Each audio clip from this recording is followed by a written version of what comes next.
శ్రీ ధూమావతి దేవత మహామంత్ర సాధన గురించి తెలుసుకుందాం. దశమహావిద్యల్లో ఒకటైన ఈ ధూమావతీ దేవి విద్యనే ఉచ్చాటన విద్య అంటారు. అంటే ఏ వ్యక్తినైనా ఒక ప్రదేశం నుంచి వెళ్ళగొట్టుటకు ఒక వ్యక్తిని కానీ, ఒక ఊరిని కానీ, ఒక ప్రాంతాన్ని కానీ వాళ్ళని అక్కడి నుంచి తరిమేయాలంటే ఈ ధూమావతి విద్యను మాత్రమే చేసి తీరాలి. ఇవన్నీ కూడా భేత్కారణి తంత్రంలో చెప్పబడి ఉన్నాయి. కాళీదేవత యొక్క వృద్ధ రూపమే ధూమావతి దేవత. ఈవిడ్ని ఆవిడ స్తోత్రంలో ఇలా స్తుతిస్తారు. సంధ్యాయాం వృద్ధరూప గలిత కుచయుగా ముండమాలాం వహంతీం సాదేవి దేవదేవి త్రిభువన జనని కాళికాపాతు యుష్మాన్. సృష్టికి ముందు ఉన్న తమస్సు, నిశ్శబ్దము, స్తబ్దత ఆ రూపమే ఈ ధూమావతి దేవత. సృష్టికి ముందు ఉంది కాబట్టి ఈవిడని జ్యేష్ఠ అని పిలుస్తారు. అయితే దేవతల్లో అన్ని రూపుల్లోకి విధవా రూపంలో ఉన్న దేవత ఈ ధూమావతి దేవత ఒక్కతి మాత్రమే. ఈవిడ్ని ధ్యాన శ్లోకంలో ఈ రకంగా వర్ణిస్తారు.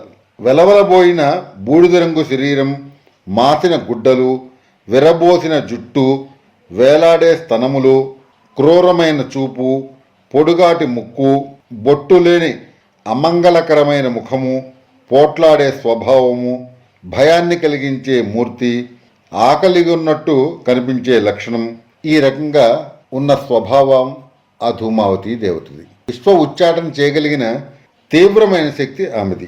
కలికాలంలో వారాహి, కాళి, ప్రత్యంగిర మొదలగు దేవతలు అత్యంత శీఘ్రఫలదాయకమైన విద్యల కింద చెప్పబడి ఉన్నాయి.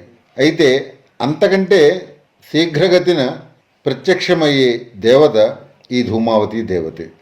ఈవిడ కాకధ్వజ రథారుడయ్యి విలంబిత కేశియై అవతరిస్తే ఈ విశ్వం కూడా ఉచ్చాటనమవుతుంది. గణపతి ముని దశమహావిద్య సూత్రావళిలో ఈ రకంగా చెప్పాడు. విశ్వోచ్చాటనకామో ధూమావతి ముపాసీత. విశ్వ ఉచ్చాటనం చేయదలుచుకున్నవారు ధూమావతి దేవతను ఉపాసన చేయవలను. అయితే ఈ విషయం పక్కన పెడితే సాధారణంగా దారిద్ర్య బాధలను, రోగ బాధలను, భూత ప్రేత పిశాచాదులను, తాంత్రిక ప్రయోగాలను, అలాగే మానసిక వ్యాధులను పోగొట్టడంలో ఈవిడ చాలా దిట్ట. ఇవన్నీ కూడా సాధారణంగా ప్రారంధ కర్మ వల్ల మనకు సంభవిస్తుంటాయి. అటువంటి ప్రారంధ కర్మను తుడిచివేసే లక్షణం అనగా ఉచ్చాటన చేయగలిగిన శక్తి ఈ ధూమావతి దేవతది.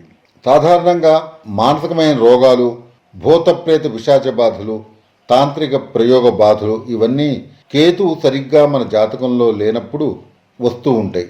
ఈ కేతుగ్రహానికి అధిదేవతే ధూమావతి దేవత. ఈవిడ ఉచ్చాటన విద్య అయినప్పటికీ కూడా శత్రువుని చంపేప్పుడు, అంటే శత్రువు మరణాన్ని మనం కోరుకున్నప్పుడు ఈవిడ్ని ప్రార్థిస్తే ఈవిడ ధూమ్ర వారాహి రూపంలో మరింత క్రూరంగా ఉండి ఆ శత్రువుని సంహరించి తీరుతుంది. ఈవిడ్ని ధూమ్రవారాహి రూపంలో ఈ రకంగా వర్ణిస్తారు.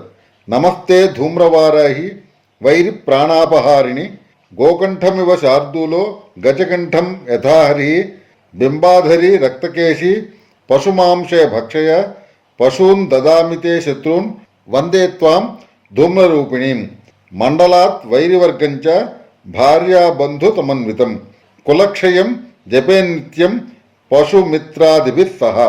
ధూమ్రవారాహి స్వరూపంలో ఉన్న ధూమావతి దేవత ఆవు కంఠమును కురికి పులి చంపినట్లుగా, ఏనుగును సింహం చంపినట్లుగా నా శత్రువుల ప్రాణములను హరింపుము, నా శత్రువులను నీకు బలిపశువుగా ఇస్తున్నాను. ధూమ్రవారాహి ధ్యాన శ్లోకంలో ఈ రకంగా చెప్పబడి ఉంటుంది. సాధకులు ఎవరైనా సరే శత్రు నాశనం కోరుకున్నవారు, శత్రువుల వల్ల చాలా బాధలు ఉన్నవాళ్ళు ధూమావతి ఉపాసన చేస్తే వారికి శత్రు బాధలన్నీ కూడా తొలగిపోతాయి. అయితే చాలామంది ఇంత తీవ్ర దేవతని ఉపాసించాలా అని సందేహిస్తూ ఉంటారు. కానీ అలా భావించాల్సిన అవసరం లేదు. ఈ దేవత ఎంత తీవ్రంగా ఉంటుందంటే కేవలం మన శత్రువుల వరకే ఆవిడంత తీవ్రంగా ఉంటుంది. ప్రహ్లాదుని యందు నరసింహస్వామి ఎంత కరుణతో ఉంటాడు, అదే రకంగా ధూమావతి దేవత కూడా ఈ మంత్ర సాధకుడికి అనగా ఆవిడ యొక్క భక్తుడికి దయను చూపిస్తూ ఉంటుంది. ఈ ధూమావతి దేవత ఉపాసకులకి దారిద్ర్య బాధ ఉండదు, ప్రారంధ కర్మలు నశిస్తాయి, మంత్రసిద్ధి వచ్చిన వారికి ధూమావతి దేవత ప్రత్యక్షంగా కనబడి వరాల్ని ఇస్తుందని ప్రతీతి, ఎంతోమంది అనుభవం కూడా. ఈ రోజుల్లో కూడా చాలామంది సాధకులకి ఆవిడ సాక్షాత్కరించింది. కలియుగంలో ఈవిడ్ని ఎప్పుడూ కూడా ఇది కావాలని కోరుకోవద్దు. కేవలం మీకున్న బాధని తీసేయమని మాత్రమే కోరుకోండి.